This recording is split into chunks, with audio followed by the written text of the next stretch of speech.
Poker pros are known for their skill and sharp instincts at the table, but sometimes the game goes beyond skill, and cheating takes center stage.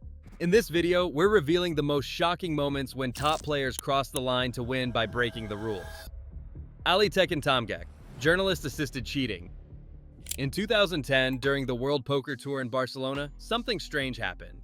A poker player named Ali Tekintamgak, who was from Germany, won the championship and took home $278,000. People were surprised by how well he played. But not long after his big win, rumors started to spread. Some players thought he might have cheated. But was that truly the case?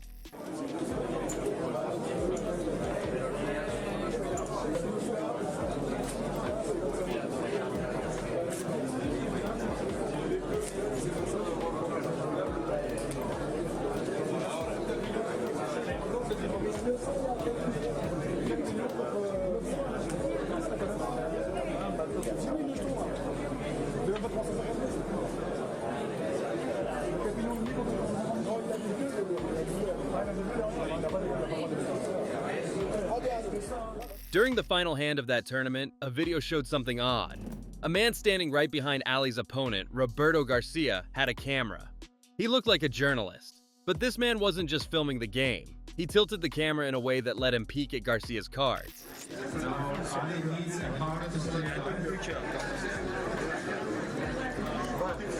And not the queen of hearts. Let's see the river card.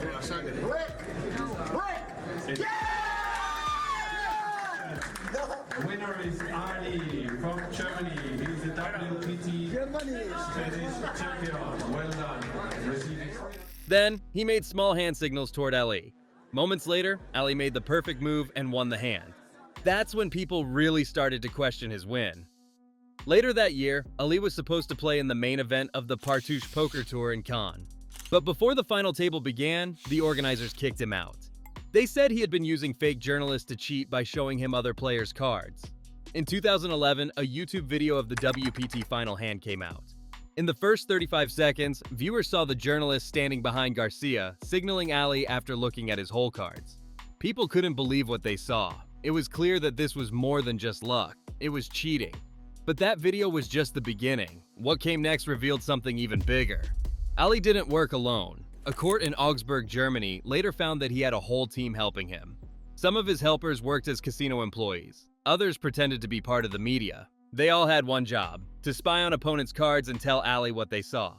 The team used secret signs and codes to send the information during live games. In 2013, one of Ali's helpers, known only as Andy, was also caught. He admitted to cheating and gave helpful information to the police. Because of this, he didn't go to jail but had to pay a fine. The police are still looking for another person in the cheating group, Kadir Karabulut. Kadir disappeared in 2013 and was also banned from a poker tournament in the Netherlands in 2011 for doing the same type of cheating. Ali's cheating wasn't just at big tournaments. He was also part of a group that cheated in underground poker games in Hamburg. These games were illegal and hidden from the public. In September 2014, Ali was arrested in Germany. He was accused of leading an international cheating group. In court, he pleaded guilty to fraud. On July 11, 2015, the Augsburg District Court sentenced him to 3 years and 5 months in prison.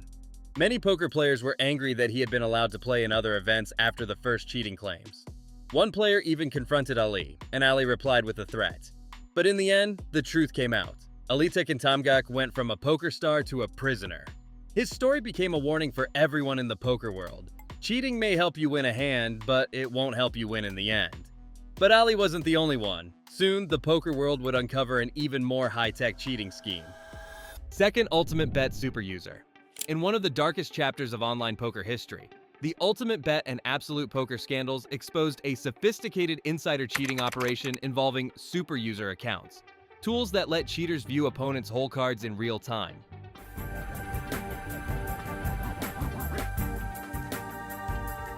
It began in 2007 when online players noticed bizarre, near-perfect play from accounts like Pot Ripper on Absolute Poker and NeoNeo, and others on Ultimate Bet. Suspicious users analyzed hand histories. Discovering these accounts consistently made psychic decisions, calling huge bluffs with nothing, folding strong hands when opponents were stronger, and winning at impossibly high rates. A pivotal moment came when player Marco Crazy Marco Johnson lost a $1,000 tournament to Pot Ripper. He requested a hand history and was accidentally sent a file that included hole cards of all players, something that should have been impossible. This revealed blatant cheating. Insiders, including Ultimate Bet consultant and 1994 World Series of Poker main event champion Russ Hamilton, used a software tool dubbed Audit Monster 2 to access players' private cards. This tool allowed remote viewers to relay hole card info to the cheating player in real time, often with two computers, one for playing and one for spying. This gave them a godlike edge. Hamilton used this tool to crush even top-tier pros like Mike the Mouth Matusau and Prahlad Friedman, Spirit Rock. Some were unknowingly playing against Hamilton or the accounts he controlled. Matusau later said this destroyed his confidence and ruined his game. The online poker community on forums like 2plus2 played a vital role. Players like Trampoline, DLP NYC21, and mathematicians analyzed hands and demonstrated that the win rates and decisions defied logic and probability. On Absolute Poker, 7 accounts, including Pot Ripper, were linked to a 40-day period of cheating. Initially, the company tried to downplay it, but mounting pressure forced admissions. Absolute Poker later revealed the cheating was linked to Director of Operations AJ Green, and regulators eventually confirmed insider abuse. Ultimate Bet was even worse. Over 117 usernames tied to 23 accounts were identified in the cheating. At first, the site claimed a rogue employee was behind it. However, in 2008, the Kanawaki Gaming Commission announced that Russ Hamilton was directly responsible for orchestrating the fraud. I feel, and I did take this money, and I'm not trying to make it right, Dan, so we got to get that out of the way real quick, okay? Not only this, he also admitted to cheating claims. Initially, Ultimate Bet promised $1.6 million in refunds, but the total amount eventually acknowledged as stolen exceeded $22 million. In an attempt to cover their tracks, Ultimate Bet's management tried to hide or rename suspicious accounts, such as Neo and No Paddles. Audio recordings later surfaced of Russ Hamilton admitting guilt, stating, "I did take this money and I'm not trying to make it right." Following the revelations, Hamilton became persona non grata in the poker world. The Kanawaki Gaming Commission responded by fining Ultimate Bet $1.5 million and placing the company on a 2-year probation. Despite the promised refunds, many players reported not receiving full compensation, and some said they were never paid at all. Then, in April 2011, the U.S. Department of Justice indicted Absolute Poker and Ultimate Bet, targeting figures like Scott Tom and Brent Beckley. Tom fled to Antigua, while Beckley served 14 months in prison. Less than 10% of $53 million in player funds was recovered, as most was used to cover previous fraud losses.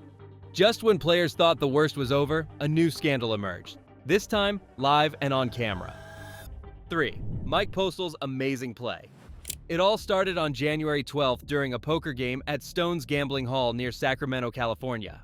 Players were playing No Limit Hold'em while the game was streamed live on Twitch with a 30-minute delay. This delay was used so no one watching could send secret information to players during the hands. Commentators Veronica Brill and Jake Rosensteel were watching the same delayed stream and calling the action. The game had special cards with RFID chips that showed the hole cards on the screen, making it fun for viewers. Jam River seems pretty nice. So let's see what he does. Facing a $425 bet, it looks like he raises it up to $1,100. He did it! The one play that is nonsensical. That's good. It's always good to see people take nonsensical lines when you are trying to confirm that they are using shady methods. And now with kings, what do you do? What a bad spot to be in, right? I actually don't think you need to bet kings in this scenario on the flop. Seems like a pretty nice spot just to check behind. If you think for some reason your opponent can see your cards, which you never think, right? If you think your opponent can see your cards, you would just check behind the flop, call turn, call river. Yeah. Now, here's the strange part. One player, Mike Postal, was winning way too often. At first, people thought he was just super lucky. He made wild plays with weak hands and still won. When other players bluffed, he somehow knew and called. When they had strong hands, he folded perfectly. People joked he was magic. Stones Live even gave him nicknames like Apostle and showed him with halos or devil horns on the stream. Then things got weirder. Postal played almost only on the stream games and barely ever stayed to play after the cameras were off. One night, he folded a straight because he seemed to know someone else had a flush. Another time, he folded the top pair when his opponent had the nut straight. Commentator Veronica Brill said it was just too perfect. She had seen him play many times and she felt something wasn't right. That night, she finally spoke up and told the casino she thought Postal was cheating. Value heavy at this point, or made hand heavy at this point. And it's not to say that Brian... 5 on the turn, so Brian calls. What could he have? Obviously one pair with gut shot type hands, flush draws as well too. in his range. Some 2 pairs slow played as well. I think Mike can still make a case for betting for sure, because there's still enough, like, say, I think Mike usually goes with smaller bets in situations like this. that Brian's going to have.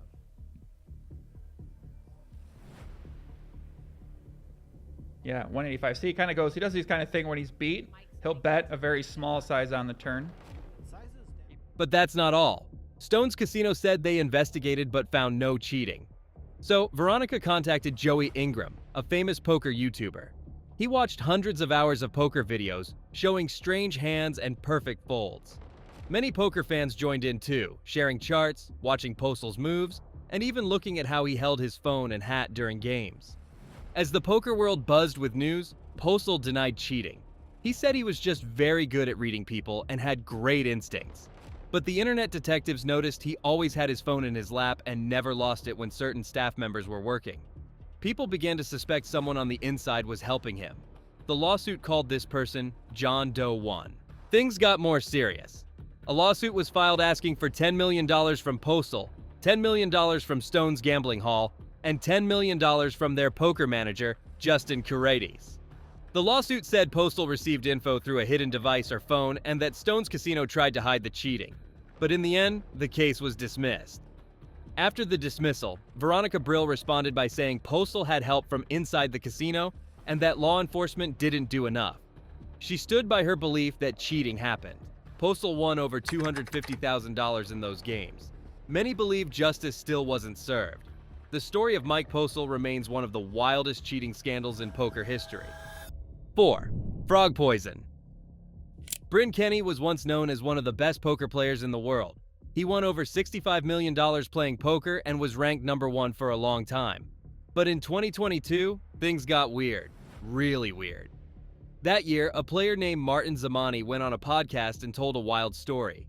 He said Kenny wasn't just backing players with money. He said Kenny ran a group that cheated in online poker games and did strange things like frog poison rituals. Yes, really. Frog poison. Now let's back up a bit. In poker, some rich players help newer players by paying their entry fees. These groups are called stables. If a player wins, they share the money with the person who backed them.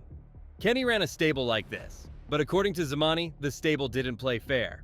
He said players shared their card info, cheated together, and even let better players secretly take over their accounts late in games. Sometimes they used computer programs called real-time assistants that told them exactly what to do with every hand. That's a big no-no in poker. Here comes the drama. Zamani said Kenny told players to do spiritual rituals with a shaman. He said the shaman told him to put frog poison on his arm in something called Cambo. When he refused, she offered to pour acid in his eyes instead. Yes, it was that bizarre.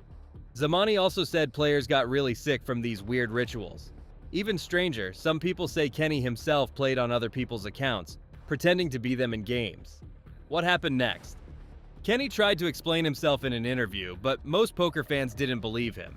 He denied cheating, but his answers didn't convince many people. Even a player named Lauren Roberts said Kenny used her account to cheat. She said she was coached during games and later noticed strange things with the winnings. In the end, Kenny wasn't banned, but his reputation took a huge hit. So the poker world got a big shock. Behind all the money and cards, there were secrets, cheating, and yes, frog poison. Now players are more careful, and everyone's wondering, who's really playing fair? If you enjoyed this video, don't forget to like and subscribe for more poker stories. Got a favorite cheating scandal? Let us know in the comments. If you want to see the wildest poker bluffs ever caught on camera, click here for the next video.